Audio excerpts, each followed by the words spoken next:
মুখরোচক ও সুস্বাদু খেজুর গুড়ের সন্দেশ। Welcome to my YouTube channel আর কুক হাউস। আজ তৈরি করব খেজুর গুড়ের সন্দেশ।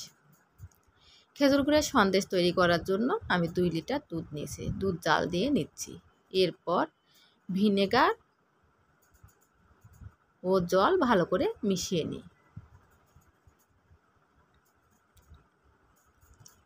তারপর গরম দুধের মধ্যে অল্প অল্প করে জল মিশ্রিত ভিনেগার দিয়ে জাল করে নিই।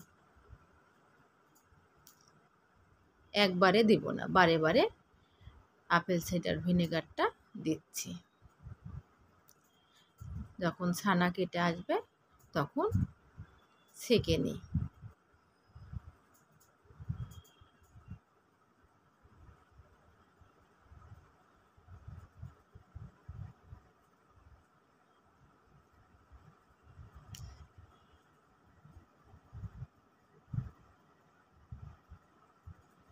ছানা ভালো করে ধুয়ে নিই। এরপর ছানার জল ঝরিয়ে নিই। সাদা এলাচ ভেজে নিই। 2টি সাদা এলাচ ভালো করে ভেজে নিচ্ছি। সাদা এলাচ ভেজে তুলে পাটায় গুঁড়ো করে নিচ্ছি। পরিমাণ মতো খেজুর গুড় দিই। গুড় ভালো করে জাল করে নিই।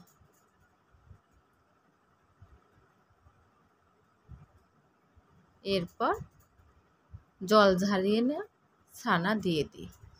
জল ঝরিয়ে নেওয়া ছানাটা দিয়ে ভালো করে মিশিয়ে নিই।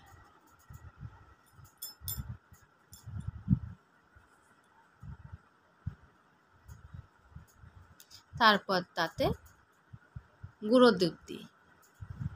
গুঁড়ো দুধ দিয়ে ভালো করে মিশিয়ে নিচ্ছি।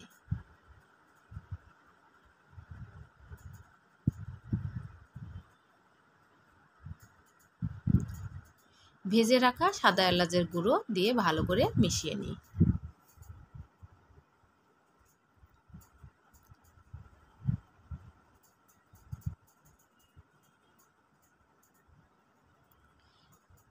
যে পাত্রে নামিয়ে নিব সেই পাত্রে ঘি মিশিয়ে নিচ্ছি।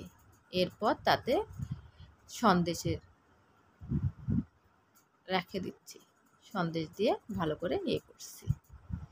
জাল করা ছানা এইভাবে রেখে সন্দেশ আকৃতি তৈরি করব জন্য পাত্রে বিছিয়ে দিচ্ছি।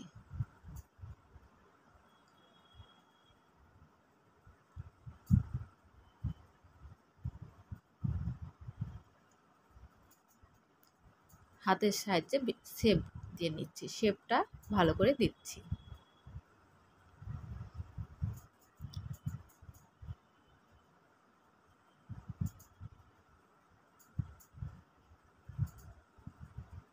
এরপর ঠান্ডা হওয়ার জন্য অপেক্ষা করি। 2 ঘন্টা পর পিস পিস করে কেটে নিচ্ছি।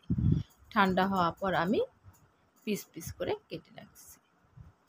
যেভাবে যে আকৃতিতে তৈরি করব সেই আকৃতিতে করে নিচ্ছি। আমি সিম্পল বরফি আকারে করে নিলাম। রেডি।